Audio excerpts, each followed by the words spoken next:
Yeah, Wow, I think. Jaedong. Sorry, go I ahead. felt like Jaedong. That's okay. I felt like Jaedong went in with a game plan where Much did not. Jaedong went in with air superiority, went for quick expansions, put the Scourge up in the air for defense against any sort of spot, and Much just let him have it. Didn't go for the two Stargates, and as a result, I mean, that's what happens. Jaedong playing perfectly right there, and Much just not being aggressive enough, and as a result, dropping the game.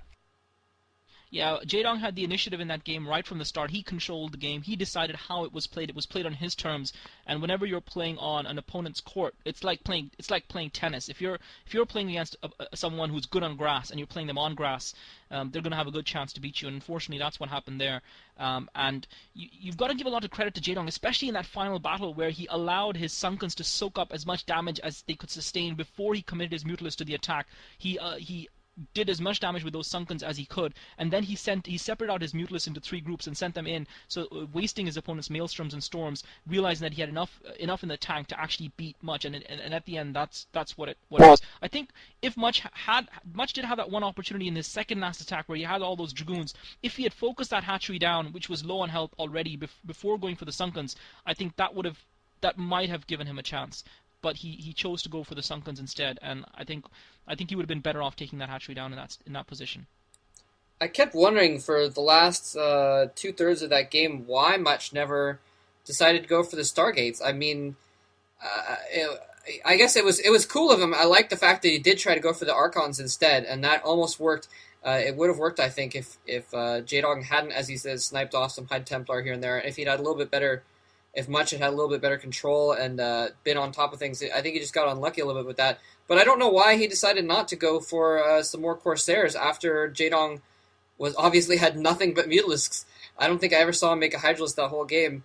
Although I'm not sure if you guys are giving Much enough credit. I mean, look at the end of the game there. Much was mined out, but so was Jaedong. He had taken out every one of Jaedong's expansions over and over and over again. And at the end, Jaedong had just a few drones mining, and Much had zero probes mining, and that was the only difference, I think, at the very, very end there. It was a matter of a couple sunken colonies. So I think that was well played by Much, given the circumstances, given the fact that he didn't have any Corsairs or anything like that. He played pretty well.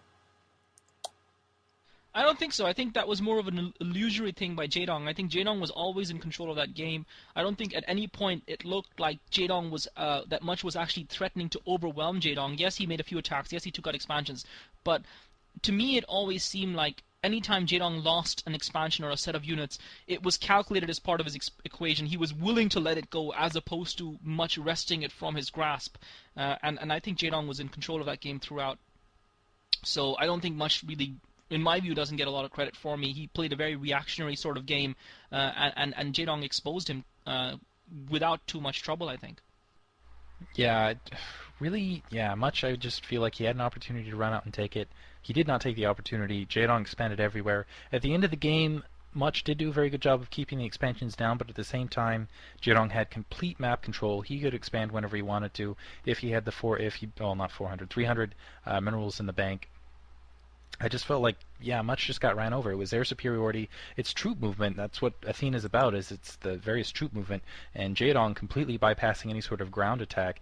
And Jaedong not exploiting, really, I felt like Dark Templar like he could have. He didn't take air control, which is huge on this map. I mean, it's not like a map like Zodiac where you just can have big epic battles over large land expanses. It's about moving your troops from spot to spot to spot. It's I don't, you don't worry about taking expansions because honestly they're so hard to defend. You just gotta be able to get your troops where you need them almost immediately. That's exactly what Jaedong did. He knew the map, he played the map. Where I feel like Much just went for a standard Protoss versus Zerg play, and as a result, he got rolled over basically. Well, I never meant to say that Jaedong was not in control the whole game, but I do think that Much deserves some credit at least.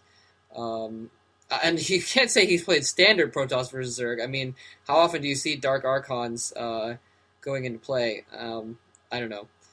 But I think if he played standard, he might have done even a little bit better with Corsairs and such. So, in any case, I unless don't there's think any, he had an option. I don't think he had an option to switch to Corsairs because he was too invested already in the build that he had.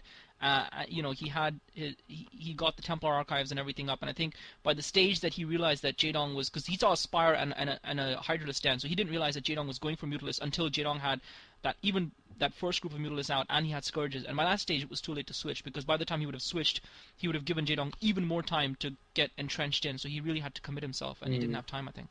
Well, we have seen Bisu just recently actually did something like that, where he ended up going into. He only had one Stargate, and I don't know. It was a completely different game. It was a couple weeks ago, so I don't remember the details. But he managed to hold off a Zerg that tried to go for air superiority with just one Stargate, and using Templar and such in the long run. I don't know. I'm just saying it's possible. I'm not trying to compare much to Bisu. I think they're very different players. But in any case, time for game 2. Yeah. Yeah, let's move on to game 2.